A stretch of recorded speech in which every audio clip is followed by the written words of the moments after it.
Começando mais uma conversa aqui no Psi Channel, hoje com o Maclean Nunes Baptista. Ele que foi meu professor na graduação, então tenho um imenso prazer de poder convidá-lo e agradeço muito ele ter aceito esse convite. Ele é psicólogo, mestre e doutor em psicologia, professor da pós-graduação na Universidade de São Francisco e ele é o atual presidente do IBAP, o Instituto Brasileiro de Avaliação Psicológica. Ele também coordena um laboratório de avaliação psicológica em saúde mental. Maclean, muito obrigado por ter aceito esse convite, por dedicar um pouquinho do seu conhecimento. Você que vem de uma carreira clínica para a carreira acadêmica, tem muito a contribuir dentro da tua área de estudo, dos transtornos de humor, da depressão, da avaliação psicológica. Muito obrigado por ter aceito esse convite. Eu que agradeço, Gabriel. É um prazer estar aqui com você. Antes de eu começar, eu queria, até separei aqui para mostrar, eu tenho um livro teu, Suicídio, Depressão e Atualizações, é um livro mais antigo, já acredito, né? E tenho até uma dedicatória aqui que você escreveu na época que eu era teu aluno. Gabriel, espero que você possa ter um futuro promissor e ético em sua trajetória. Então, muito obrigado, tenho tentado seguir suas recomendações até hoje. Foi uma verdade, né? Porque você chegou até onde está. Então, você realmente cumpriu o que estava escrito, né, Gabriel? É isso aí, estamos no caminho. Como é que tá esse livro? Tem outras edições dele? Não, esse livro ele foi lançado em 2004, né? E aí, na época, suicídio e depressão não eram temáticas de relevância, né? O suicídio e a depressão e começou a se tornar um pouco mais relevante depois que a Organização Mundial de Saúde começou a lançar mais boletins, começou a lançar, por exemplo, alguns materiais, como um dos relatórios de saúde mental no mundo, chamado Burden of Disease, né? E outros relatórios mais. Então, na época, ele foi um material que teve uma saída importante, mas que depois a editora, por si só, ela acreditou que não valeria a pena algumas edições posteriores, né? E é engraçado porque, hoje em dia, né, provavelmente um livro desse ele teria uma saída muito maior. Então, tem algumas coisas que eu acredito que, assim, tem um momento, né, especial que você tem que aproveitar. Então, eu acho que esse livro ele veio antes, né, um pouco antes do boom da questão, especificamente do suicídio, né, e da Organização Mundial de Saúde propor toda na verdade, tem uma força-tarefa, né, mundial para a diminuição do suicídio, que inicialmente era até 2020, e agora tem algumas sugestões de postergação para até 2030, diminuição, por exemplo, de 10% do índice de suicídio de alguns países, que o Brasil até faz parte dessa lista de países, mas que a gente ainda, infelizmente, não conseguiu diminuir essas taxas, inclusive, pelo contrário, no Brasil essas taxas estão aumentando, enquanto que em vários países do mundo essas taxas já diminuíram. É um dado importante, depois a gente pode conversar um pouquinho mais sobre isso. Maclean, conta um pouquinho como é que surgiu o teu interesse em psicologia, lá atrás, graduação, como é que foi a tua trajetória acadêmica, depois você foi para a clínica, o que te levou a fazer pesquisa? Bom, vou tentar resumir. Eu sou formado em técnico mecânico pela Getúlio Vargas, né? Na época eu entrei em várias escolas técnicas, optei pela Getúlio Vargas e comecei a fazer, então, o meu ensino médio, né? E comecei a trabalhar em algumas empresas, como, por exemplo, fiz estágio na Volkswagen, em outras empresas mecânicas, trabalhei na Pirelli, tudo de técnico mecânico, né? E aí, naturalmente, eu gostava muito da área, né? E, naturalmente, eu fui prestar engenharia mecânica industrial. Como eu venho de uma família que não tinha muitas condições econômicas, eu tinha que trabalhar, né, para poder me sustentar e pagar a faculdade, então eu só conseguia prestar faculdade particular. né? E aí eu prestei algumas faculdades e optei por fazer, então, engenharia mecânica, então, lá em Mogi das Cruzes, né? Na Universidade de Brás Cubas. E comecei, né? Comecei a fazer. Era uma época bastante conturbada economicamente, e haviam aumentos assim expressivos de mensalidade de um mês para outro, assim absurdos, né? Era uma época de muita inflação. E eu tinha o meu emprego, que era, na época eu era auxiliar de técnico mecânico, né? E não ganhava tão bem assim. E aí eu comecei a fazer esse primeiro ano lá em Mogi das Cruzes, então eu trabalhava em Arujá, fazia a faculdade em Mogi das Cruzes, morava em São Paulo, né? Então fazia todo esse percurso de trem, era bastante agitada a vida. E nessa época, em Mogi das Cruzes, meu irmão também tinha feito, ele tinha feito engenharia mecânica lá e ele namorava uma menina na universidade que fazia psicologia. Então, durante esse primeiro ano de engenharia mecânica, eu ia nas minhas aulas, frequentava minhas aulas e comecei a ir de vez em quando dar uma sapeada na sala dela para ver como é que era o curso. E comecei a me interessar bastante pela psicologia. Aí, quando foi lá do meio do ano para os 3/4, né, daquele ano, eu comecei a frequentar mais o curso de psicologia, fui pegando mais interesse. E quando chegou lá no final do ano, a universidade ela basicamente triplicou de preço. E aí eu não tinha mais condições de pagar, né? E aí eu desisti, eu tive que desistir. E foi bem duro na época, foi bem difícil para mim ter que parar uma universidade, mas eu falei, bom, é a vida, não tem o que fazer. E aí ao sair da universidade, eu repensei e falei assim, olha, eu acho que quando eu for voltar, que assim, fazer faculdade para mim era muito importante, né? Até por incentivo dos meus pais, tudo, eu falei, eu acho que eu vou voltar, mas eu vou voltar na psicologia. Eu vou tentar algo novo que eu realmente comecei a gostar. Aí eu troquei de emprego, arrumei um emprego melhor, na época ainda não era na área da psicologia, que deu para pagar, e aí eu prestei aqui na Universidade de São Judas, em São Paulo, e foi a primeira turma, inclusive, né, de psicologia na universidade, e aí eu comecei então a fazer psicologia, e para mim, assim, eu fui realmente amando, né, o curso no decorrer do tempo. Então, essas coisas que a vida vai, né, nos propiciando e a gente vai experimentando coisas novas, e aí eu comecei a fazer lá a graduação, e eu nem era um aluno tão dedicado, para dizer a verdade. A partir do terceiro ano que meio que caiu uma ficha, eu falei assim, não, peraí, ou eu começo realmente a me diferenciar agora, né, das outras pessoas, de ser talvez um psicólogo de linha de base, ou não vai dar mais tempo. E aí eu comecei realmente a me dedicar, comecei a ir atrás de estágios, então fazia 2 estágios remunerados para poder pagar a faculdade, eu tinha a bolsa também na faculdade, né, porque tinha também alguma dificuldade de pagar a mensalidade integral, então consegui uma bolsa. E aí eu comecei a fazer vários estágios em hospitais psiquiátricos, aqueles não obrigatórios, né? Estágios em unidades básicas de saúde, estágios em comunidades, né? Creches dentro de comunidades, inclusive lá na Heliópolis, passei por muitos perrengues, né? Que são histórias interessantes, mas paralelas. E aí eu comecei a me interessar em algum momento pela pesquisa. E eu tinha um professor, que já é falecido, o professor Luiz Fernando de Lara Campos, que era uma pessoa brilhante, né, na sua área, na área de pesquisa, uma pessoa difícil de personalidade, mas uma pessoa assim muito amiga. E a gente foi começando a ter contato, ele foi me incentivando para a pesquisa.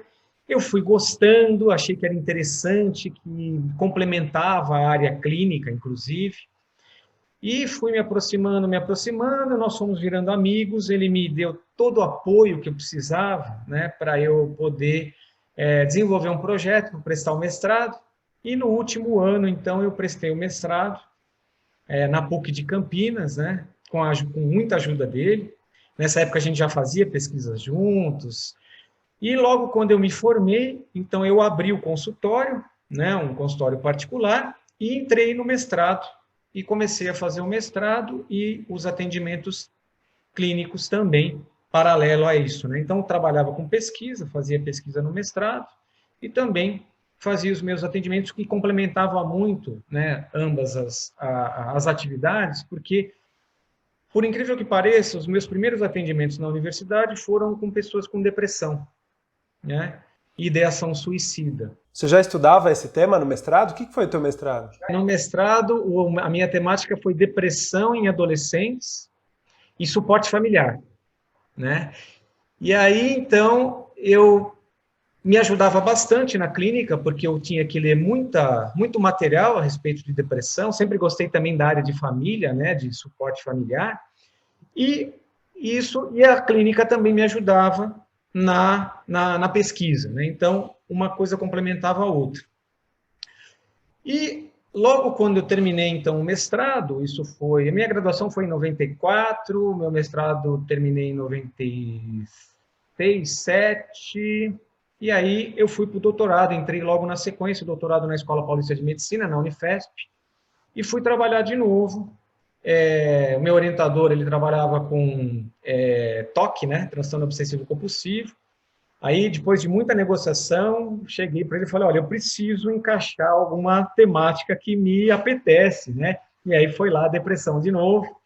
E aí também continuei estudando depressão. Na época, eu tinha o ambulatório de transtornos afetivos da Escola Paulista de Medicina, e nós, enquanto doutorandos, tínhamos que atender mesmo, né? Era meio que uma obrigação do doutorando fazer um trabalho comunitário, né?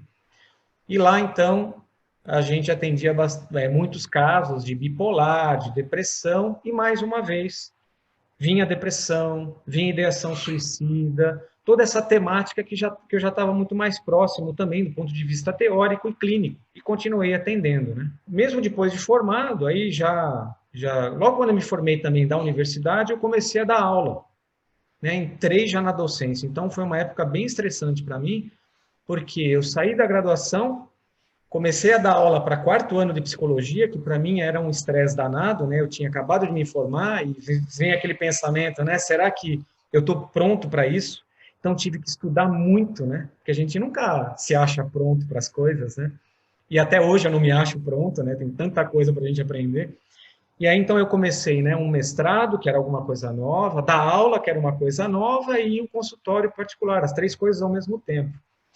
E aí, de lá para cá, eu então dei aula em algumas universidades particulares, né? E continuei a clínica, cliniquei por 12, 13 anos aproximadamente. E aí, sempre apaixonado pela clínica, mas muito mais apaixonado pela pesquisa, né? E aí teve uma época que abri um concurso na São Francisco, e que era a universidade que poderia me dar esta possibilidade de ter uma abertura muito maior para a pesquisa em si, porque era no estrito sensu, né? Só que eu tinha que fazer uma opção, porque lá seria dedicação exclusiva e integral. Então, eu não poderia continuar na clínica, que era uma das paixões também. Aí eu tive que abrir mão, né? Então, eu prestei o concurso, entrei na São Francisco, que estou lá até hoje, né? Tem lá um tempo razoável, estou lá desde 2004. E aí, desde então, eu abri mão da clínica, mas eu tenho, assim, até estava conversando com a minha esposa outro dia, né? Eu tenho muita vontade de voltar agora já com uma outra maturidade, porque a gente vai mudando, né? Quer queira, quer não. Quando a gente é muito novinho, ainda a gente não tem algumas experiências de vida que eu acho que são importantes na atuação clínica, né? Então, ter filho, por exemplo, é uma experiência, você vai ver isso, né, Gabriel? Vai ser uma experiência maravilhosa para entender melhor o casamento das pessoas. Não que a gente precise disso para clinicar, mas são experiências que vão nos dando aí, eu acho que estofo, né? Também para entender melhor as pessoas na clínica. O casamento, ter filhos, né? Passar por diversos empregos, passar por crises de vida, né? Eu acho que isso tudo ajuda a gente numa série de questões na clínica. Então, eu ainda pretendo voltar para a clínica um dia, né? Então, mas assim, rapidamente, resumidamente, esse foi um resuminho aí da minha vida até agora. Essas experiências que você comentou ajudam a gente a entender para além da teoria, né? Uma coisa é o aspecto teórico e a gente vê isso nos pacientes, né? Mas você ter essa vivência te dá uma outra compreensão realmente, né, Maclean? E tem coisas que só o tempo, né? Com o tempo que você vai conquistando, né? Numa sequência temporal. Bom, então falando um pouquinho de teoria, você caminhou então desde cedo para os transtornos de humor, né? Dentro dos transtornos de humor, você sempre se interessou muito por entender, compreender a depressão. Como é que está hoje a incidência da depressão no mundo, no Brasil? Você tem um panorama? Bom, pensando a nível mundial, né, a gente ainda continua com uma prevalência relativamente estável, né, de transtornos de humor, porque a gente tem que diferenciar algumas coisas, né? O que é sintomatologia de humor depressiva, que não necessariamente é um diagnóstico, né? Existem os episódios depressivos, um episódio depressivo maior já tem um critério diagnóstico super bem estabelecido, e nós temos o transtorno depressivo maior dentro dos transtornos de humor, que são vários, né? Que aí é quando o indivíduo já tem recorrência, né, de um episódio depressivo maior. Em termos de prevalência no mundo, há uma estabilidade de aproximadamente aí 5% da população mundial que, se fosse possível, né, realizar, por exemplo, eu sempre dou inclusive é um exemplo de aula, você deve lembrar, né, se fosse possível, por exemplo, ter uma população de quase 8 bilhões de marcianos, todos treinados em entrevista diagnóstica para depressão, e se todos eles viessem exatamente agora, baixassem no Brasil com suas naves, né, redondinhas, e fizessem uma entrevista em todas as pessoas do mundo ao mesmo tempo, eles chegariam mais ou menos a essa média, né? 5% das pessoas possuem hoje em dia o quadro de pelo menos um episódio depressivo maior. É claro que isso vai variar de país para país, de região para região, isso tem influências diversas, né? De N fatores de risco. Então, nós temos fatores de risco biológicos, que são importantes, bioneurológicos, né, fatores de saúde. Nós temos fatores sociais, que são importantíssimos, e fatores pessoais ou psicológicos também, né? Então, vários estudos relatam experiências de pesquisa com, por exemplo, regiões mais frias, ou que têm a menor luminosidade do dia, ou que as pessoas têm um menor contato social em detrimento do afastamento, né, ou do clima e assim por diante. Outras pesquisas vão focar mais, né, a personalidade, os traços de personalidade, as características de cada um, e outras pesquisas vão focar a religiosidade, que são questões sociais, né, o suporte familiar, o suporte social. Então, assim, nós temos aí variações grandes, né, quando a gente fala em 5%, nós estamos falando de uma média geral, mas que, assim, tem pontos, se a gente for pensar numa reta, vão ter pontos bem acima desses 5%, então vai ter países que vão ter 10%, 8%, 12%, e outros países com menos, né? 3%, 4%, isso tanto em depressão quanto em suicídio, né? O Brasil, pelas pesquisas comparando, né, com outros países latino-americanos, parece que tem uma quantidade, uma prevalência maior de transtornos depressivos na população do que outros países, como, por exemplo, o Chile, Uruguai e outros países mais, né? Inclusive, tem uma série de, vamos dizer assim, hipóteses do porquê isso acontece. Muitas vezes as pesquisas elas são feitas com instrumentos diferentes também, então isso acaba enviesando os Dificultando as resultados, né? comparações, né? E nós temos a questão cultural. Algumas culturas são mais predispostas a falar de si, né, e a falar dos seus sentimentos. Outras culturas são menos predispostas a expor essas coisas.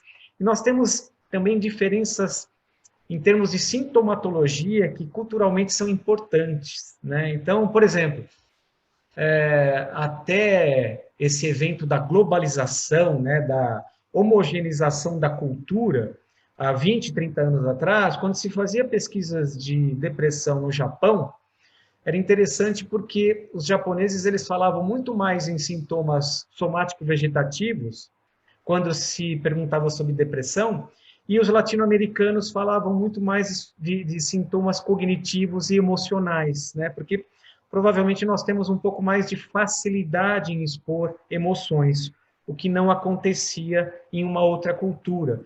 Então nós temos também alguma dificuldade de ter esse parâmetro mundial, porque os instrumentos e como que nós expressamos a depressão pode ser diferente de lugar para lugar, né? E aí fica difícil uma comparação ponto a ponto, né? Mas o Brasil, ele vem experimentando aí índices de depressão maiores relacionados a outros países da América Latina, e isso provavelmente tem a ver com uma série de questões nossas, econômicas e sociais, e principalmente sociais, porque as questões biológicas, elas basicamente não mudam, né? Genéticas e biológicas, elas são muito parecidas. Agora, as questões sociais e psicológicas, né, as culturais e sociais e pessoais, elas realmente podem ser muito adversas de países para países, né, quando a gente compara países. E com essa pandemia, tudo piorou, né? Então, índices de depressão são maiores agora, né? Isso todas as pesquisas mundiais vêm mostrando, e no Brasil também, né? E índices de suicídio também vêm aumentando bastante. Só para a gente ter uma ideia, a questão do desemprego, ela é uma questão social importantíssima quando a gente fala, por exemplo, tanto em depressão quanto em suicídio. É um fator de risco? É considerado um fator de risco? É um fator de risco bem importante. A cada um ponto, né, existem previsões aí mundiais que são, na verdade, a partir de machine learning, né, ou seja, são cálculos de inteligência emocional, que a cada um ponto de desemprego num país, aumenta-se um ponto em índices de suicídio, também naquele país. Então, existem alguns fatores de risco que são realmente muito importantes, porque isso demanda um efeito cascata, né? A pessoa perde o emprego, ela perde a estabilidade psicológica também, né? Ela perde equilíbrio, afeta a autoestima, afeta as relações sociais que ela tem, afeta uma série de coisas, né? E quando a gente observa a pandemia e perdas econômicas, né? A gente vê que as pessoas, principalmente de classe baixa, classe média baixa, foram as que mais tiveram perdas econômicas, perdas de emprego e vivem em pobreza extrema, né? No Brasil, inclusive. A pandemia ela só foi boa, por exemplo, em termos econômicos para as elites, né? Para o resto, e no Brasil, nós temos aí mais de 50% da população vivendo uma dificuldade econômica extrema, né? Então, isso vem a afetar, inclusive, os nossos índices, Brasil e América Latina. E a depressão, ela também demonstra uma diferença entre gêneros? Bastante grande, né? Isso sim, provavelmente tem uma relação direta mais com aspectos biológicos, especificamente hormonais, né? Quando a gente pensa isso acontece no mundo todo, aí não estamos falando só de Brasil, né? Quando a gente pensa, por exemplo, em crianças, E é muito mais difícil fazer avaliação de depressão em crianças, né? Em detrimento da maturidade emocional e da linguagem. Eu já quero te perguntar um pouco sobre isso. Nossa, é bem difícil. E do tipo de sintoma e como se avalia, né? Quando são crianças, quer dizer, até mais ou menos uma idade de 10, 11 anos, quando se avalia a depressão no mundo todo, em meninos e meninas, os índices são muito próximos, né? Giram aí em torno de 0,8% até 2,3% de crianças, dependendo da faixa etária. Quanto menor, menos a incidência de depressão. E quando vai chegando na adolescência, isso vai aumentando, né? Mas, em média, 0,8, 2,3. Aí, a partir dos 12 anos, isso começa a ter um aumento importante. Mas, assim, até lá, uns 10, 11 anos, você tem uma média muito parecida entre meninos e meninas. Aí vem o advento da menarca, né, que é a primeira menstruação. E que aí parece haver, então, modificações hormonais importantes na mulher que acabam gerando alguns efeitos psicológicos, né? E que começam a aumentar, então, irritabilidade, neuroticismo aumenta, isso somado a outros fatores de risco culturais, que já vem antes da menarca. Então, a gente fala de violência, maior violência contra a mulher, de todos os tipos, né? Violência verbal, violência física, cyberbullying, todos os tipos de violência. Estamos falando também de uma sociedade machista, em que as mulheres elas acabam tendo menos oportunidades, né, igualdade, equidade em tudo, até em salários, em status, né, nas empresas, e aí vai. Então, soma-se a isso, né, que já desde criança ocorre, a questão que é uma das hipóteses mais fortes que a literatura levanta, a questão dos hormônios, né, que tem um impacto aí, então, nesse neuroticismo e nessas questões aí psicossociais da mulher e acabam gerando, então, um aumento de 2 a 3 vezes a partir, então, dos 10, 11 anos de depressão nas mulheres. Então, quando a gente começa a pesquisar mulheres, né, saindo das meninas para as adolescentes, né, das crianças para as adolescentes, então, a partir da adolescência, a gente tem, então, um aumento significativo do número de meninas, né, ou de mulheres em relação aos homens, né? E isso permanece até a menopausa, né?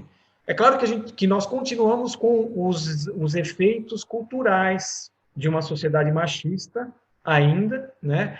Mas aí isso tende a diminuir. Então, de 2 a 3 vezes, começa a diminuir um pouco e começa a balancear, então, a partir da terceira idade, né? Homens e mulheres, de novo, começam a ter mais ou menos os mesmos níveis, né, de depressão.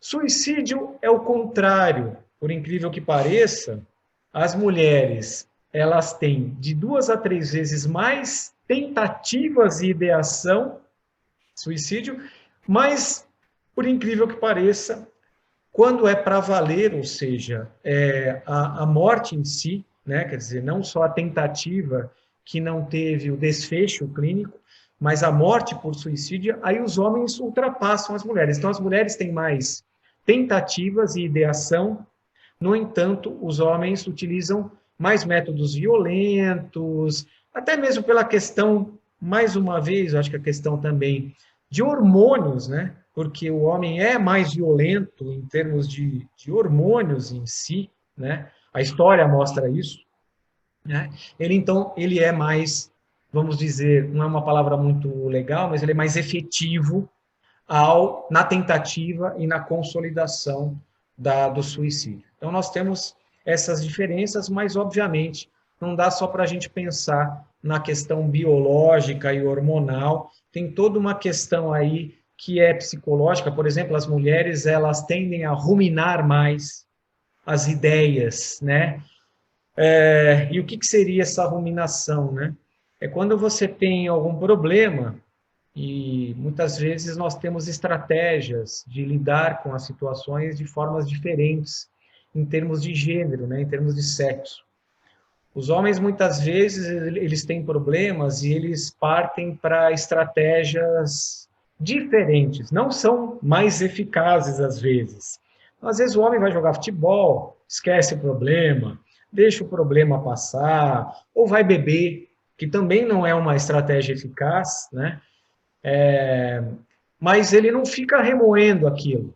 A mulher tem essa característica que até hoje em dia ainda a gente não sabe exatamente se é uma característica também com envolvimento biológico, também tem algumas questões neurobiológicas que influenciam isso, mas ela geralmente tende a ficar remoendo as coisas, os pensamentos negativos. Isso também ajuda, né, a manutenção dos sintomas depressivos.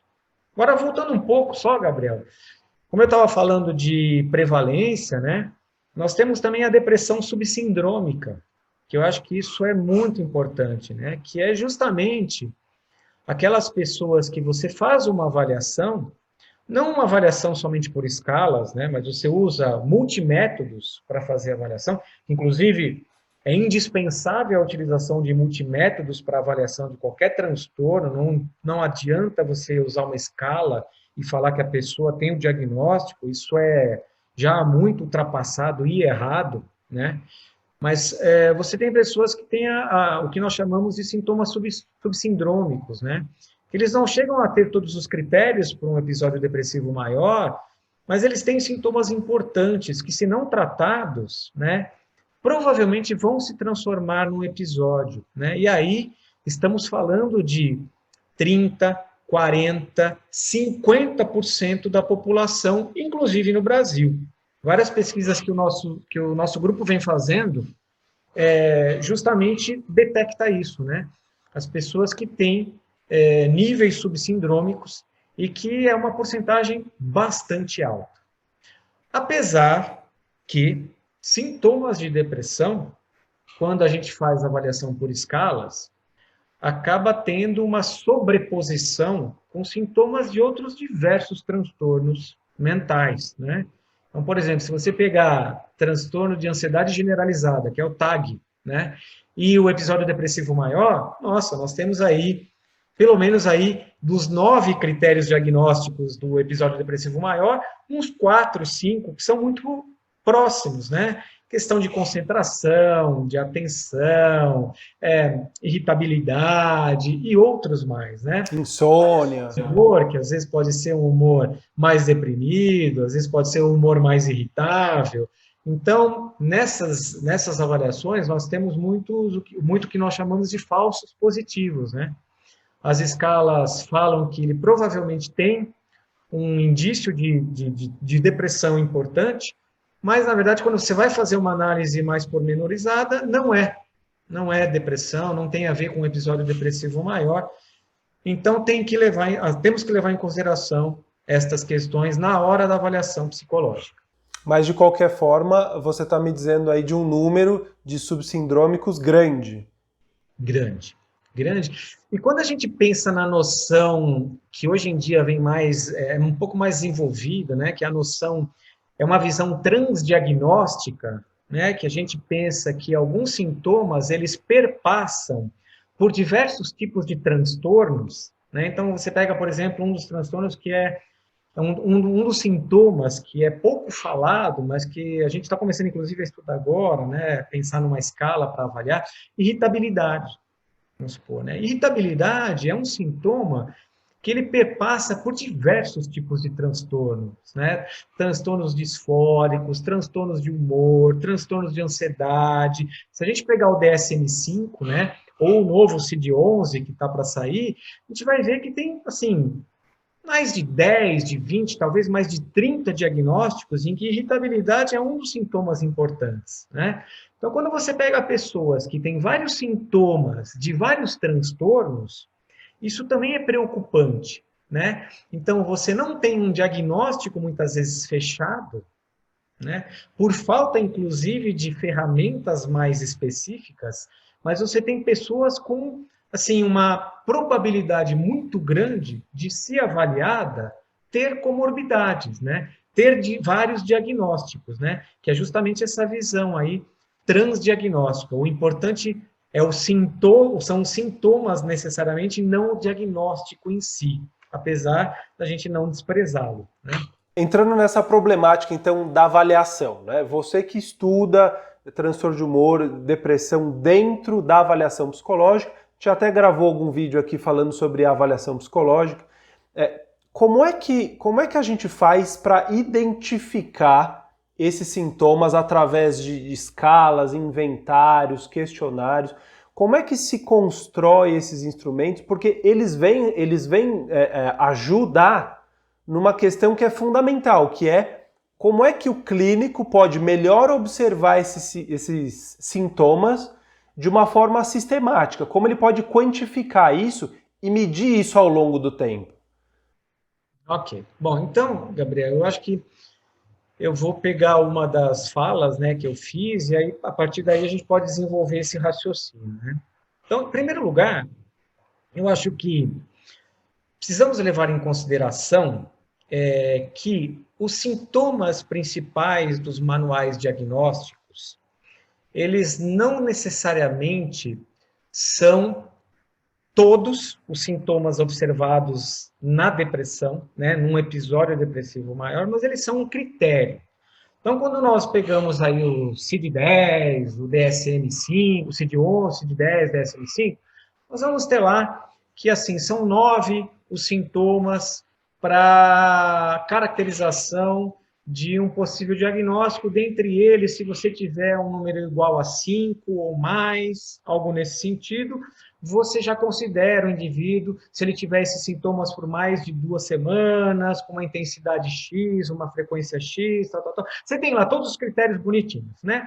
Só que hoje em dia, nós temos uma crítica muito grande de vários autores, né, da comunidade científica, dizendo que, olha, talvez não sejam só esses 9 mais importantes sintomas, nós temos outros sintomas que, inclusive, algumas teorias específicas, como a teoria comportamental, né, a teoria cognitiva, desenvolveram no decorrer de décadas e que são sintomas também importantes. Então, por exemplo, essa questão da ruminação de pensamentos negativos, a questão da autoestima, por exemplo, rebaixada, que você não tem nos critérios dos manuais diagnósticos, a questão da desesperança, a questão do desamparo, que são sintomas que não estão nos manuais, mas que também são importantíssimos na avaliação.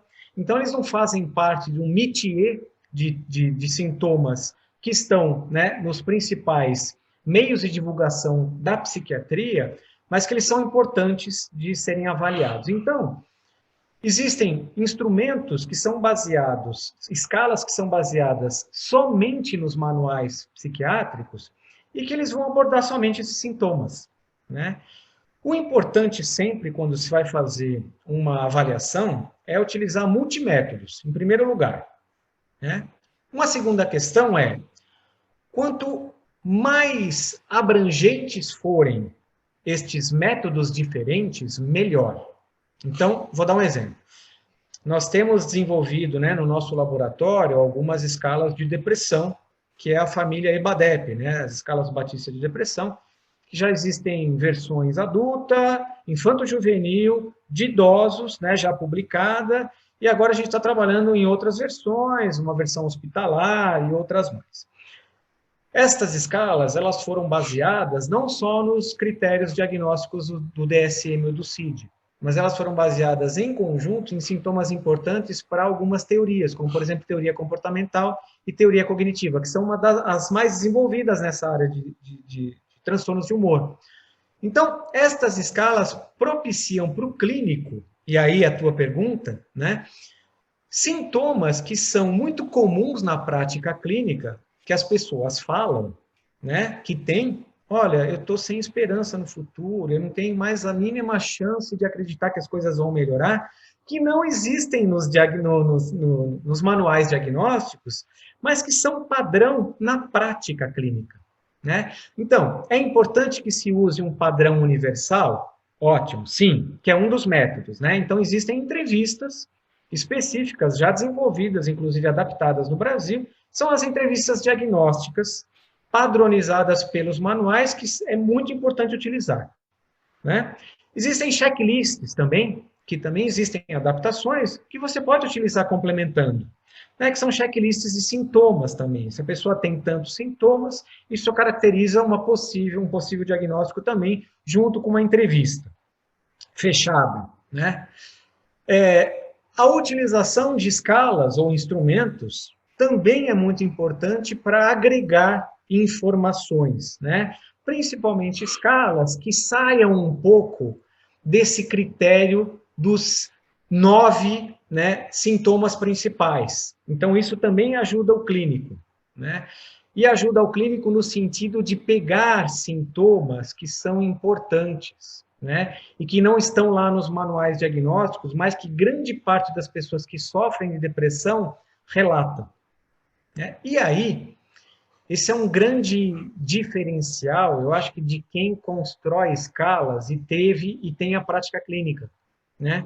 Porque você pode pegar justamente a experiência de falas de pessoas e de sintomas que não estão lá nos manuais e incluir nessas escalas. E muitos clínicos utilizam, Gabriel, as escalas de maneira incompleta. Eu não vou dizer errado, mas incompleto, né? Por quê? Porque quando você pega uma escala e você faz uma avaliação de depressão, não basta simplesmente você ir lá nas normas, né, do teu manual e fazer uma contagem simples e falar assim, essa pessoa tem sintomatologia leve ou moderada ou severa. Isso não nos diz muita coisa, né? Por quê? Porque você ter 5 pessoas com um diagnóstico de depressão, você pode ter 5 pessoas com perfis de sintomatologias completamente diferentes umas das outras. E a intervenção que você vai fazer na primeira é completamente diferente da segunda, que é completamente diferente da terceira, e assim vai. Só para a gente ter uma ideia, tem pesquisas que demonstram que quando você faz a análise combinatória, por exemplo, desses 9 sintomas principais, você tem mais de 200, 300 perfis diferentes de combinação de sintomas. Então, 300 pessoas, 400 pessoas com diagnóstico de episódio depressivo maior, uma é diferente da outra em termos de uma tem um sintoma a mais do que a outra, e um sintoma, por exemplo, uma tem humor deprimido, a outra tem anedonia. De apresentação dos sintomas, né? Completamente diferente. E aí as intervenções vão ser diferentes também, né? Então, quando você aplica uma escala, você tem que fazer uma varredura de todos os itens. Então, não é simplesmente perguntar, você sente isso? Né? Você sente tristeza? E a pessoa vai falar, olha, numa escala de nunca a sempre, nas últimas 2 semanas, quase sempre. Tá, essa é uma pergunta da escala. Mas o quase sempre, isso tem que ser investigado. Então, essa única questão, ela tem que ser muito bem investigada. Então, quase sempre em que situações, em que parte do dia, é desde que você acorda, são situações do cotidiano, são situações específicas, qual é a frequência que isto ocorre, por exemplo, quando nos períodos. Qual é a frequência que isso ocorre na tua família, com os amigos, no teu trabalho? Então, deixa eu só fazer um comentário, eu acho isso muito importante, eu sempre comento isso também. Por exemplo, o quase sempre, né, ou sempre que você usou de exemplo, seja numa escala de autoaplicação ou onde o clínico vai fazer a avaliação, o quase sempre ele é subjetivo. Então, quase sempre, para mim, pode ser diferente de quase sempre para você. Então, a gente não pode parar nessa resposta quase sempre, porque para cada pessoa isso vai significar uma coisa. Perfeito, Gabriel. É isso mesmo, porque às vezes você começa a investigar e aí você percebe que a pessoa fala assim, não, quase sempre. Aí você fala assim, mas quando, né? Por exemplo, nessa semana que passou, em que momentos a pessoa fala, por exemplo, na segunda-feira de manhã aconteceu isso comigo, né? Eu fiquei super triste por causa que aconteceu isso e aquilo. Tá, e que mais? E nessa semana, onde mais? Em qual outro momento? Não, acho que foi só na segunda-feira de manhã. Você fala assim, bom, então peraí. Talvez esse quase sempre seja muito relativo para esta pessoa, né? Então é isso que você está falando. Então essa investigação um pouco mais pormenorizada, item a item, É justamente para você ter uma ideia melhor do que o indivíduo está falando, como ele considera, inclusive, né? As frequências são diferentes, né? Aí vamos supor, sono, né? Vamos supor que um outro item é sono. Olha, você vem dormindo bem? E aí de nunca a sempre, vamos supor também, né? E a pessoa coloca lá mais ou menos. Bom, quando a gente pensa em sono, né? A gente pensa em quantidade e a gente pensa em qualidade. E toda a anamnese, né, toda a análise que o clínico faz, ele tem que se preocupar com o que acontecia antes do que vem acontecendo agora, e ele tem que se preocupar não só com frequência, mas com qualidade. Porque às vezes a pessoa dorme pouco, mas ela acorda super disposta, né?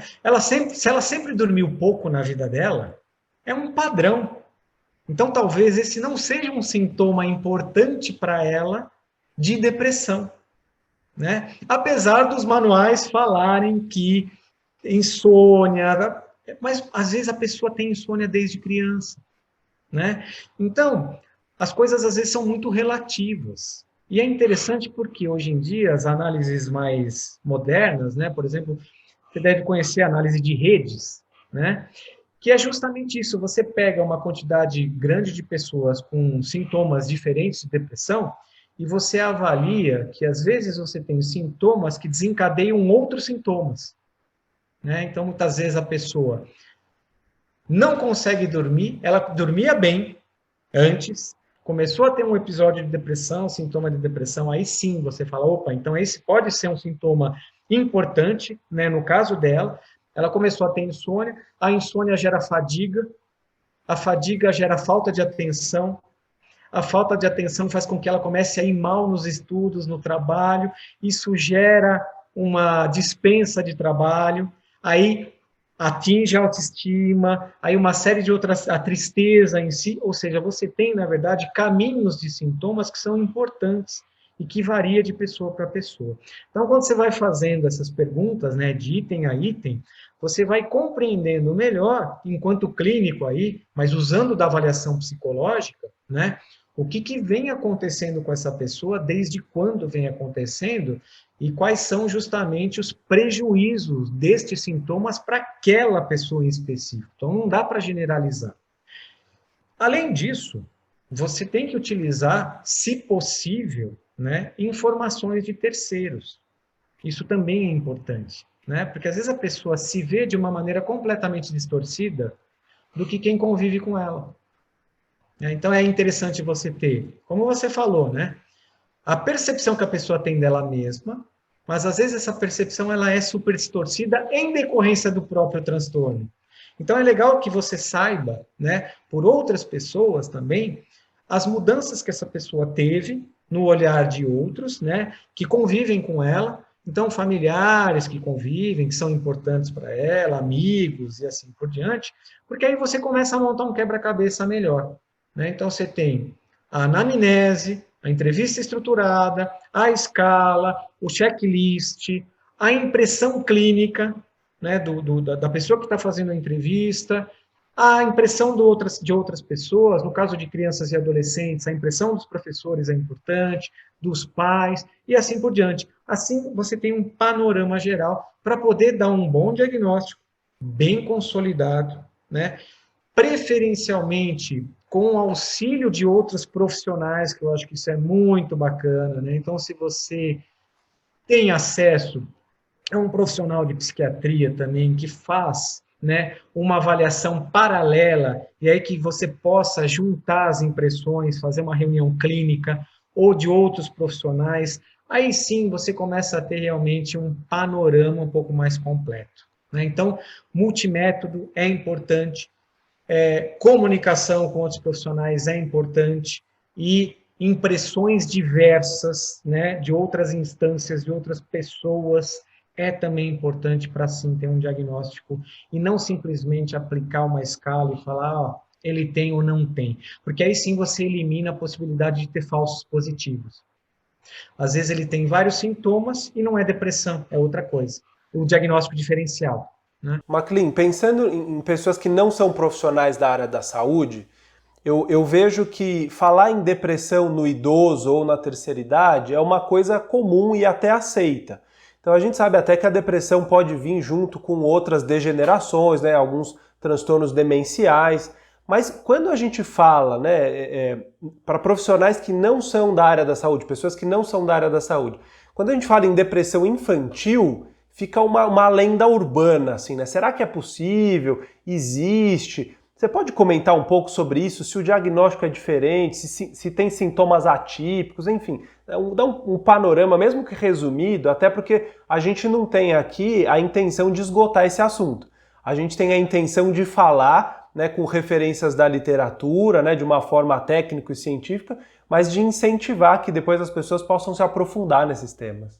Então, o diagnóstico, acho que tanto em crianças quanto em idosos, é bem mais difícil do que em adultos, né? Por essas questões que você já comentou. Nas crianças, essa lenda urbana, ela veio por água abaixo, né, na década de 1970, né, em que, a partir de um determinado congresso de psiquiatria na Europa, os profissionais começaram a discutir que, olha, este tabu de que a criança é sempre feliz, ele é um tabu, né?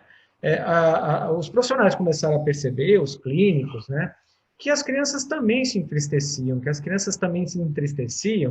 não só por questões passageiras, não era uma tristeza passageira. Existiam crianças que ficavam tristes por um período longo, né? O que tinham essa característica de um humor um pouco mais rebaixado, com outros sintomas muito parecidos com a depressão no adulto. Então começou a vir por terra essa questão da infância feliz. E se a gente for ver bem, né, Gabriel, muitas crianças têm uma vida muito sofrida também, né? Se a gente pegar, por exemplo, crianças vivendo em situação de pobreza, crianças que têm pais violentos, pais alcoolistas, não estou dizendo que isto é uma pré-determinação, né? A gente não pode falar que uma criança que tem pai alcoolista, que foi abandonada, automaticamente vai ter depressão. Não é verdade, porque nós temos características da personalidade de cada um também, estratégias de enfrentamento diferentes de crianças para crianças, né? Mas assim, os profissionais eles foram percebendo que então, na verdade, havia agora que eu falo, né, 40 e poucos anos atrás, a possibilidade de diagnósticos de depressão na infância. E isso foi sendo estudado e esse tabu então foi caindo, né? E hoje em dia sabemos, com certeza, podemos afirmar, né, que existe a depressão infantil, infanto-juvenil. Ela tem, teoricamente, as mesmas características da depressão no adulto, só que a literatura aponta de forma bastante clara que a expressão de sintomatologia é diferente, né? Então, vamos supor, o que é anedonia para um adulto, né? Que a anedonia é, olha, não tenho mais vontade de fazer coisas que eu gostava de fazer antes, né? Então, pega uma pessoa, um adulto, vamos supor, no caso do adulto, gostava de cozinhar, começou a ter sintomatologia importante de depressão, perdeu a vontade de fazer um monte de coisa, inclusive de cozinhar, tal. Na criança, a expressão é outra, né? Então, por exemplo, talvez ela gostasse de brincar de algumas outras coisas que davam prazer para ela, ou de brincar com os amigos, ou de ter contato com os amigos, e que agora isso não expressa mais dessa forma. Então, não é o contexto do trabalho, é o contexto da brincadeira que vem mudando, né? Então, há anedonia, o sintoma está lá, só que ele se expressa em um contexto diferente, né? E vários destes sintomas, né, eles podem ser cunhados ou interpretados de maneira diferente. Então, por exemplo, a criança, ela não necessariamente ela vai ter uma insônia, mas ela pode começar a ter um sono mais conturbado, né? Por exemplo, um terror noturno. Ela pode começar a ter alguns sintomas que não necessariamente estão lá nos manuais psiquiátricos, mas que são sintomas que ela não está se sentindo bem por algum motivo, ela não está legal. Você conversa com ela e ela expressa de alguma forma, né, ou por intermédio do jogo, ou por intermédio do desenho, né, de que ela não está bem, ela não está feliz, né? E aí, isso tem a ver com o humor. Então, quando você pergunta para alguém maduro, olha, você se sente feliz? E a pessoa tem essa maturidade de falar assim, não, eu não estou feliz. Às vezes, você fazendo essa mesma pergunta para uma criança de 7, 6, 8 anos, ela não sabe te responder. Ela não tem isso. Ela não tem essa maturidade para poder te dar essa resposta. Então, essa resposta ela vem por intermédio de atividades que você faz com ela e que ela vai representando de uma maneira diferente. Né? Então, você percebe, sei lá, que os desenhos eles têm uma contextualização, uma temática mais triste. Tem muita coisa ruim acontecendo, tem tristeza na historinha que ela conta daquele desenho, tem alguém que não está se sentindo bem, e que muitas vezes ela está falando dela. Né? Tem um personagem que ele nunca consegue alcançar aquilo que ele gosta, tem um personagem que a família não gosta dele, que os amigos desprezam. Então, isso, ela pode estar falando dela, pode também não estar. Né? Eu acho que não dá para a gente generalizar. Mas então, esses sintomas, eles vão meio que sendo relacionados com sintomas de adulto. Infelizmente, Gabriel, ainda nós não temos, por exemplo, no Brasil, um manual diagnóstico da infância e adolescência, né? Porque isso seria muito legal, porque justamente pode até ser que os sintomas sejam exatamente os mesmos, mas a expressão dos sintomas podem ser completamente diferentes. Então, numa entrevista com crianças, as perguntas provavelmente são diferentes de uma entrevista com adulto, né? Então, hoje em dia, super bem estabelecido que há depressão em crianças e que muitas vezes essas crianças precisam também de uma intervenção medicamentosa, né? Eu não sou a favor de dar medicamentos à torta e à direita, não sou a favor, mas eu acho que em determinados casos é necessário. Até mesmo para você ter, né, uma intervenção psicológica, a pessoa precisa estar no prumo, ela precisa conseguir, por exemplo, entender e, de alguma forma, raciocinar as palavras que estão vindo de uma outra pessoa, né? Numa psicoterapia, ela precisa interpretar as coisas, ela precisa ter atenção, ela precisa ter motivação para poder pensar a respeito das falas de um psicoterapeuta, numa psicoterapia, assim por diante. Então, em alguns casos, é necessário, né, a utilização de medicamento, porque algumas pessoas também vão ter alguma desregulação biológica, e é necessário, então, esse equilíbrio, né? Em muitos casos, a psicoterapia dá conta, né? E assim, infelizmente no Brasil nós não temos várias pesquisas sobre eficácia de psicoterapia, mas nós temos no exterior, né? Que algumas linhas psicoterápicas são muito eficazes e às vezes são tão eficazes quanto medicamentos, né? Então, quando a gente fala de episódios depressivos leves, até moderados, né, muitas vezes a psicoterapia dá conta. Agora, quando já são moderados para severo, a necessidade. Então, voltando, sim, a depressão na infância ocorre, já é bem estabelecida, e inclusive o suicídio na infância, apesar de ser raríssimo, também é uma verdade. Né? Então, essa história de que crianças não se matam sim, também se matam. Né? Mas crianças não têm essa noção de tirar a própria vida de finitude. Depende. Né? Estamos falando de idades diferentes e maturidades diferentes também. Às vezes, duas crianças de 8 anos, uma tem uma maturidade diferente, muito diferente da segunda. Né? De finitude, de fim à própria vida e assim por diante. Então, assim, eu mesmo já atendi casos de pais, por exemplo, eu às vezes dou falo um pouco dessa experiência de um ou dois casos, né, nas aulas, de crianças que tiraram a própria vida. E assim, e foi suicídio mesmo, né? Elas não estavam contentes, elas foram coibidas a se matarem, né, a tirar a própria vida, e houve lá, né, realmente um suicídio, né? E a gente fala assim, bom, mas de crianças, sim, de crianças também, né? Raro, mas possível. Vamos falar um pouquinho sobre suicídio, que eu acho que é muito importante. E aí a gente finaliza com suporte familiar dentro dos suportes para suicídio, que eu acho que é uma boa linha de raciocínio. O suicídio, tem muita gente que fala assim de uma forma leiga, né? Mas como que é possível alguém se suicidar? Como é possível alguém tirar a própria vida? Mas é importante a gente lembrar que num momento de sofrimento, num momento de dor, ele pode ser visto até como uma alternativa muito viável para aquela pessoa em sofrimento. Então, MacLean, você que estuda bastante sobre isso, você poderia falar um pouquinho da teoria do suicídio? A gente vinha conversando um pouquinho antes, acho que até de começar a gravar, que os números de suicídio no Brasil eles têm aumentado, isso tem relação com a pandemia.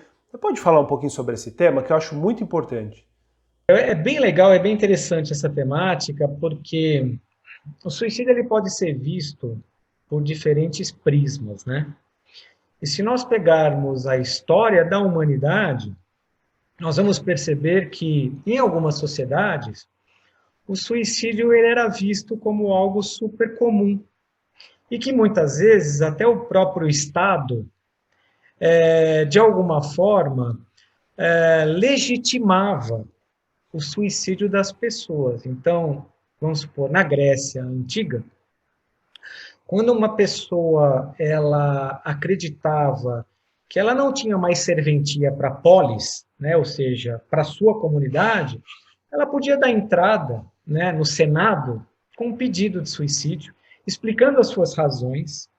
O Senado avaliava, né, e caso o Senado concordasse com esse pedido, o próprio Estado fornecia a cicuta, né, o local e o método para que essa pessoa colocasse fim à própria vida, né? É interessante porque nas culturas em que nós temos uma influência muito grande das religiões, né? E aí quando eu falo de religiões, diversas religiões, né? Mas principalmente as religiões católicas, né? E algumas não católicas, né? Nós começamos a ter a inserção da visão de suicídio enquanto pecado, enquanto algo errado, né? E aí, isto acaba influenciando a noção de suicídio que as pessoas têm a respeito de quem se mata, né? De quem tira a própria vida. Então, isto que você falou, que muitas vezes o suicídio ele pode ser visto como um alívio de sofrimento, né? Para grande parte da população é inconcebível, né? Porque é contrário, por exemplo, às leis da vida, da religião, né? Da manutenção da vida, e muitas vezes contrário ao histórico de quem fez algum curso de profissional de saúde, que é o nosso caso, né? Então, enquanto profissional de saúde, a gente fica num dilema, porque a gente fala assim, bom, nós somos treinados para salvar vidas, então como é que eu posso conceber que uma pessoa pode tirar a própria vida e isso ser uma solução para ela? Do contrário, nós temos também, aí eu estou fazendo, né, o papel do advogado do diabo, já que a gente está falando em religião, né? Do contrário, nós temos várias pesquisas que dizem que, em primeiro lugar, tem a noção de crise. Quando a gente está numa crise, a própria definição de crise é justamente isso, é você estar numa situação em que você, naquele momento, não vê saída, não tem estratégias de enfrentamento para lidar com ela. Isso não quer dizer que a situação não tenha saída, não tem para você. Então, várias pesquisas que pegaram pessoas que tentaram o suicídio e não conseguiram, e essas pessoas passaram por psicoterapia, por auxílio, e depois de um tempo foi perguntado a elas, né, se teria valido a pena ter tirado a própria vida, elas respondiam lá que não valia a pena. Não teria valido a pena. Ou seja, como elas tiveram uma segunda chance, tiveram um apoio concreto e eficaz, ao repensar, né, elas falavam, olha, ainda bem que eu não consegui tirar a própria vida. Então, aí entra, né, a importância do profissional de saúde. Aí entra a importância de políticas públicas de saúde. E que, no Brasil, a gente observa que nós estamos muito aquém né, em termos de políticas públicas de saúde. Nem vou entrar na questão da política atual, do governo atual, que, assim, aí são questões delicadas também, que não vale a pena, né? Que as pessoas têm opiniões diferentes, mas que a gente vem observando mesmo um descaso com a ciência, com a pesquisa, com os profissionais de saúde, mais do que naturalmente ocorria já no passado, né? Então, a questão do suicídio ela é muito relativa, mas eu tendo a acreditar, Gabriel, que se você consegue detectar precocemente ideação suicida nas pessoas e consegue fazer um trabalho, né, interventivo precoce, você pode evitar aí uma série de consequências. Por quê? Quando uma pessoa também tira a própria vida, ela afeta sobremaneira várias pessoas que estão à sua volta. Isso causa um sofrimento muito grande e muitas vezes essas pessoas levam isso para o resto da vida também. Além de nós termos a questão do suicide contagious, né, que é o contágio em relação ao suicídio, que não acontece com todas as pessoas.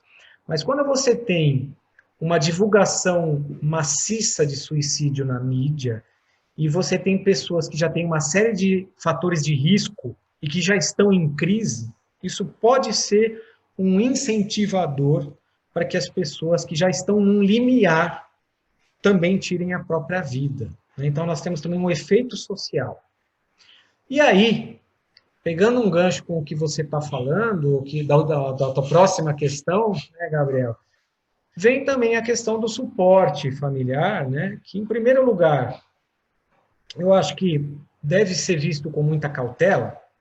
Vamos só definir, Maclean, você pode só definir, antes da gente entrar nisso, o que a teoria diz que é o suporte familiar? Está em um outro problema.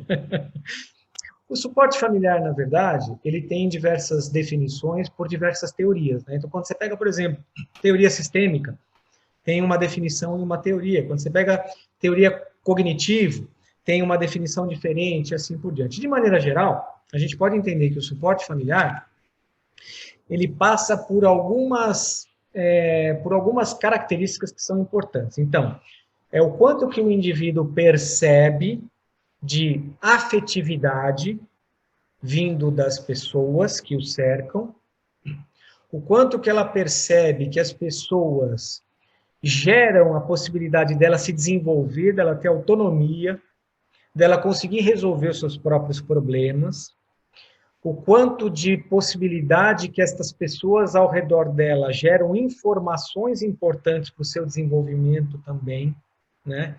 Então, quando a gente pega principalmente a primeira dimensão, que é a afetividade, a gente está falando de cuidado, de carinho, de empatia que as pessoas têm, do quanto que as pessoas ajudam, percebem quando ela tem algum problema e tentam ajudar, tentam se comunicar com ela e assim por diante.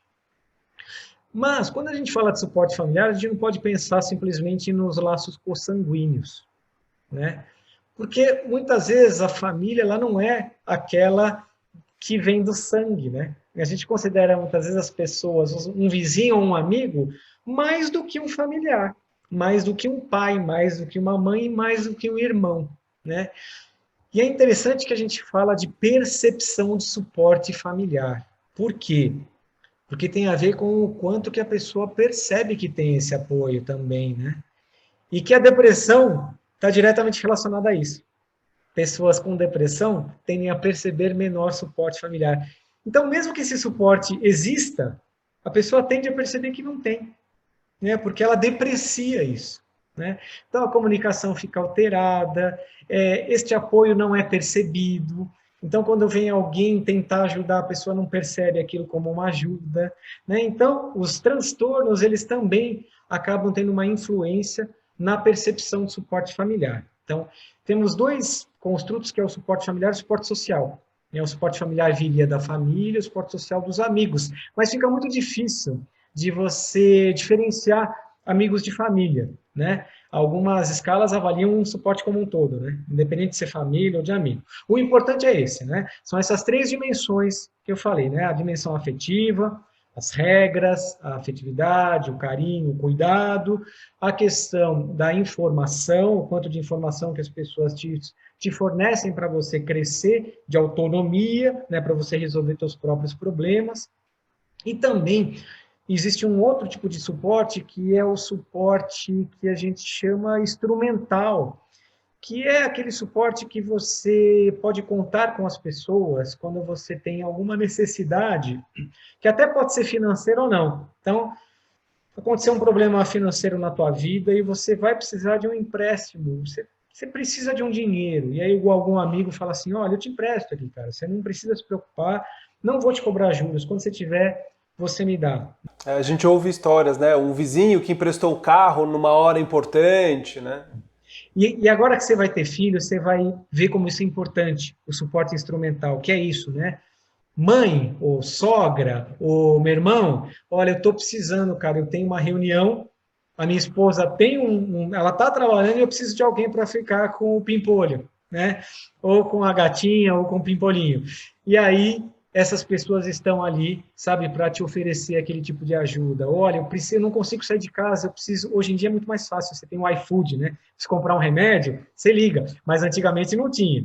Mas, de qualquer forma, independente da tecnologia, são as pessoas, aqueles anjos, né, que te ajudam realmente, que estão do teu lado, que você pode contar em momentos difíceis. Então, quando a gente fala de suporte, estamos falando justamente disso, né, da percepção que as pessoas têm em relação a estas outras pessoas que são importantíssimas na vida e que ajudam a formar o nosso caráter também, né? Por quê? Quando você tem um suporte familiar e social adequado, e as pesquisas demonstram que se você tem um suporte familiar legal, você tende a levar isso para os teus relacionamentos sociais, isso é muito importante, né? Não é algo automático, obviamente, não é porque você teve um bom suporte familiar que você vai ter boas relações sociais, mas isso é um bom indicativo. Quando você tem esse suporte, você tende a ser mais feliz também. Você tende a ter melhores relacionamentos. E melhores relacionamentos te ajudam na tua vida como um todo. Inclusive no teu network, que quando você tem amigos, por exemplo, você perde o emprego, são essas pessoas que te ajudam muitas vezes, né? Olha, eu conheço alguém que está precisando lá, tem um amigo meu que tem uma empresa que está... E aí, isso te ajuda, inclusive, na felicidade, porque você tem pessoas que você pode contar e que você pode dividir os teus problemas, mas também você tem pessoas que você pode dividir tuas alegrias, né? E isso é muito importante. Então, geralmente, são pessoas que têm o suporte, esses tipos de suporte, que também acabam sendo pessoas com características de personalidade mais, vamos dizer assim, mais adequadas no sentido de adaptabilidade, né? Então são pessoas que têm mais agradabilidade, mais conscienciosidade, menos neuroticismo, mais extroversão, né? Que são assim os 5 pilares, vamos dizer assim, o Big Five, né, da personalidade. E com isso acaba tendo aí condições de ter mais bem-estar, mais felicidade, né? E, consequentemente, menores probabilidades de desenvolver transtornos diversos, como, por exemplo, a depressão, ou não transtornos, né, ou fenômenos como ideação suicida e tentativa de suicídio. A literatura ela aponta essa relação entre suporte familiar e suicídio ou tentativa de suicídio? E de depressão, com suporte familiar, com suporte social. A literatura vou dizer assim, unânime em apontar que são fatores de proteção importantíssimos na vida de uma pessoa, né? Agora, um detalhe, a quantidade não tem a ver com a qualidade, né? E assim, não é que você tem 2.000 seguidores no Facebook ou não sei quantos likes que você tem suporte. É completamente equivocada essa noção, né? Às vezes você tem um amigo só, mas esse amigo é o ouro da tua vida. Ou aquela amiga que é o ouro da tua vida, que é aquela pessoa que você pode contar, e você sabe que você pode contar com ele ou com ela quando você precisar. E isso é suficiente para você. Né? Então, assim, mas quantos amigos você tem? Né? Às vezes a pessoa fala assim, eu consigo contar num dos dedos da mão. Né? Mas para aquela pessoa aquilo é suficiente, porque ela tem um envolvimento tão significativo e uma confiança tão importante naquelas pessoas de troca, que acabou. Né? Outras pessoas não. Elas falam assim, não, eu tenho 200 amigos. Mas aí na hora que você começa a investigar, não são amizades, né? É aquilo que ela considera como amizades, mas ela não consegue contar com essas pessoas. E na hora do vamos ver, ela não tem ninguém. Porque ninguém dentre esses 100 ajudam, né? A ajudam quando realmente ela precisa, né? Então, eu acho que tem uma das coisas que são lemas da nossa vida, que eu acho que são importantes, e eu aprendi isso com a vida, né, Gabriel? Você também deve ter isto como uma das coisas importantes na tua vida, né? Eu aprendi que não basta, por exemplo, nós termos colegas no trabalho, né? Você tem que tentar formar laços de amizades por onde você esteja. Como a gente passa 8 horas, 10 horas no trabalho, hoje em dia não tanto, né, porque a gente está um pouco mais isolado, mas isso independe também, porque você tem esse contato que pode ser virtual, né? Você tem que tentar realmente desenvolver relacionamentos significativos por onde você passar. Né? Porque o emprego vai embora, você é mandado embora, ou você sai desse emprego e vai para outro, mas as amizades que você fez, elas continuam para a vida toda. Né? Então, acho que assim, em todos os nichos sociais que a gente passa, seja nos grupos religiosos, seja no grupo de amigos, aquele amigo, os amigos do bar, os amigos do futebol, ou os amigos que de alguma forma vão para a bagunça, né, ou aqueles amigos da infância. É sempre interessante que a gente possa ter esses laços, né, e que, mais importante do que isso, que a gente cultive, porque cultivar as amizades é tão importante quanto fazer novos amigos, né? E cultivar amizades dá trabalho. Dá muito trabalho, não é uma coisa simples, né?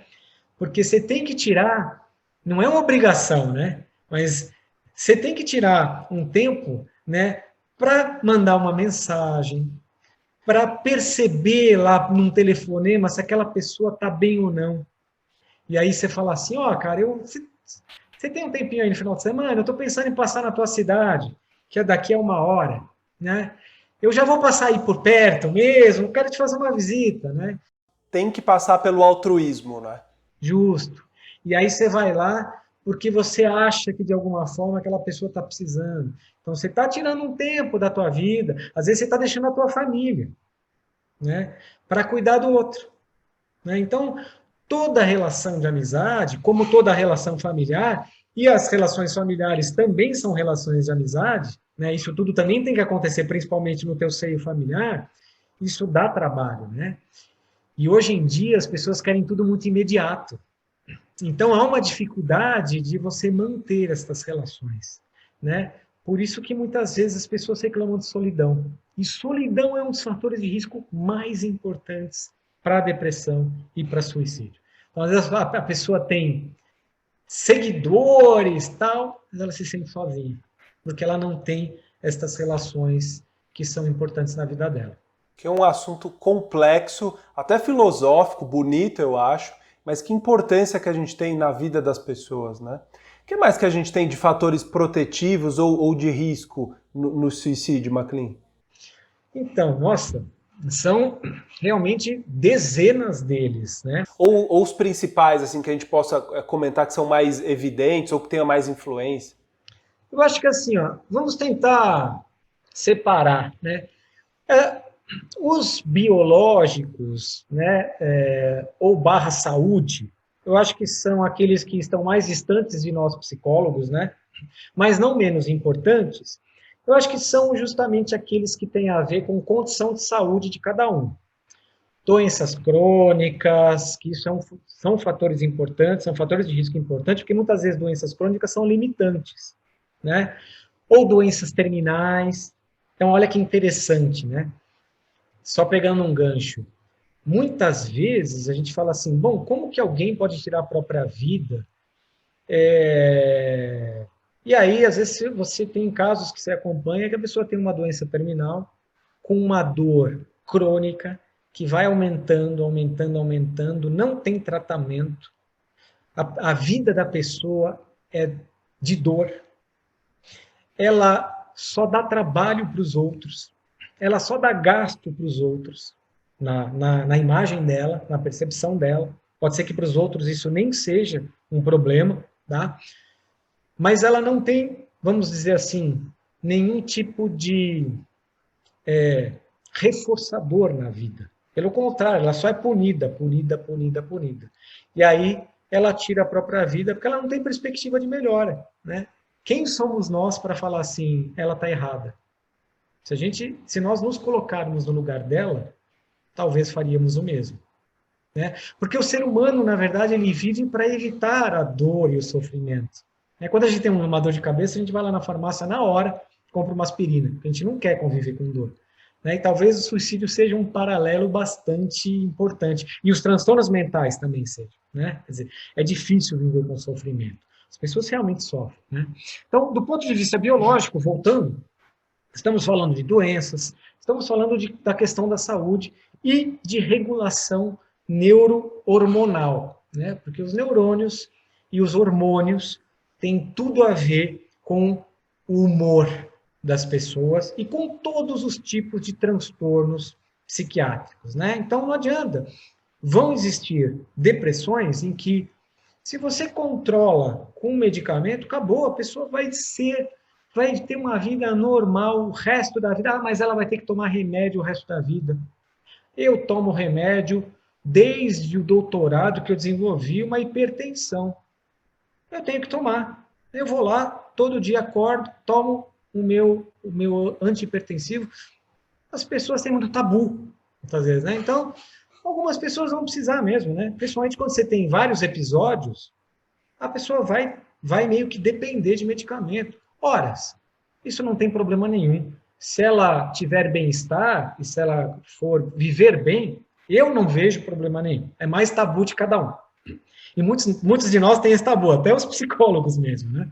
Bom, do ponto de vista, então, fisiológico, biológico, de saúde, seriam esses. Do ponto de vista psicológico, acho que tem a ver as características da personalidade, né, que são características que muitas pesquisas demonstram que tem um fundo biológico, neurológico também, mas que tem questões de aprendizagem, né, cada um tem um jeito diferente de viver. Pesquisas com gêmeos monozigóticos, eles têm personalidades muitas vezes completamente diferentes e têm a mesma genética, né? Então, as questões de personalidade, do ponto de vista dos principais fenômenos psicológicos pessoais, e aí entra, né, estratégias de enfrentamento, quando falamos de características pessoais, entra autoestima, entra autoconceito, né? Ou seja, são as características mesmo de como nós lidamos e como nós interpretamos o que acontece no nosso dia a dia, né? Então, algumas pessoas, por exemplo, são muito catastróficas, né? É o jeito delas enfrentarem a vida, né? É o jeito da personalidade delas. As pessoas têm consequências, né? Em termos de como elas interpretam e como estas interpretações geram consequências na vida delas, nos relacionamentos e assim por diante. Outras pessoas são mais positivas, né? Interpretam as situações de uma maneira, legal, aconteceu isso, mas é um desafio, eu vou superar. Essas são características de personalidade. Então, do ponto de vista pessoal, eu acho que a personalidade é tudo, porque todas essas outras nuances, né? Por exemplo, vamos pegar estratégias de enfrentamento, fazem parte da personalidade. É claro que elas podem ser aprendidas e melhoradas, sem dúvida, né? Mas, assim, empatia, são todas as características de personalidade, né? E, do ponto de vista social, eu acredito que os suportes, eles são muito importantes, né? Então, o suporte social, o suporte familiar, e, hoje em dia, mais do que a religiosidade, a espiritualidade, né? Que você não precisa ter uma religião formal para buscar sentido de vida, né? Então, são pessoas que buscam sentido de vida e que em termos também de personalidade, que é uma das características que é a abertura ao novo, buscam novas formas de compreender a vida, né? Eu acho que isso é muito importante. E que você não precisa ser católico, espírita, evangélico, para ter essa característica, né? Interessante porque, só uma parte, né? A gente desenvolve várias escalas lá no nosso laboratório. Uma das escalas que a gente já desenvolveu, que está trabalhando em cima dela, é uma escala de motivos para viver, que é bem bacana, porque a gente tem uma série de dimensões que são importantes para as pessoas e o quanto que elas têm de diferentes motivos para viver e o quanto que esses motivos são também diferentes em detrimento da idade das pessoas, da condição das pessoas. Então, por exemplo, você pega um universitário que está se formando, ele tem motivos de viver completamente diferentes de um idoso, que já tem, por exemplo, uma vida econômica estável, tem outros propósitos de vida. Então, é legal, porque agora a psicologia ela começa a se preocupar com alguns construtos que antes nós não nos preocupávamos tanto, e que são super legais, inclusive para o clínico, que trabalha com transtornos mentais. Acho que especialmente para o clínico poder avaliar e observar isso. Justo, porque se você entende quais são os principais motivos de viver e de morrer, né, o contrário também das pessoas, você consegue trabalhar em intervenções pontuais naquilo que é importante para a pessoa, você desenvolve mais aquilo que é importante para a pessoa e você trabalha em déficits daquelas coisas que realmente precisam ser melhoradas para que ela tenha bem-estar e assim por diante. Então, tudo está conectado, né? Então, eu diria que esses são os principais pontos aí em termos de fatores de risco e de proteção. Maclean, nossa, eu queria agradecer muito a tua participação. Eu me teletransportei para uma sala de aula, mais ainda com você por ter sido meu professor. A gente vai ouvindo e a cabeça fica cheia de perguntas, hipóteses, né? Mas até por conta do tempo a gente tenta ir passando um pouquinho por cima dos tópicos. Mas quantas coisas a gente poderia ter aprofundado aqui? Imagina, daria para dar um curso de extensão inteiro só em cima desse tema aqui. Mas eu queria agradecer pela doação do seu tempo, né? Eu sei que muitas vezes a gente está com cronograma de aula, começo de ano, pós-graduação, enfim, gerenciando uma série de atividades. Então, obrigado. Uma quinta-feira à tarde, ter conseguido tirar aí uma horinha, uma hora e pouco para conversar comigo e falar um pouco sobre esses temas.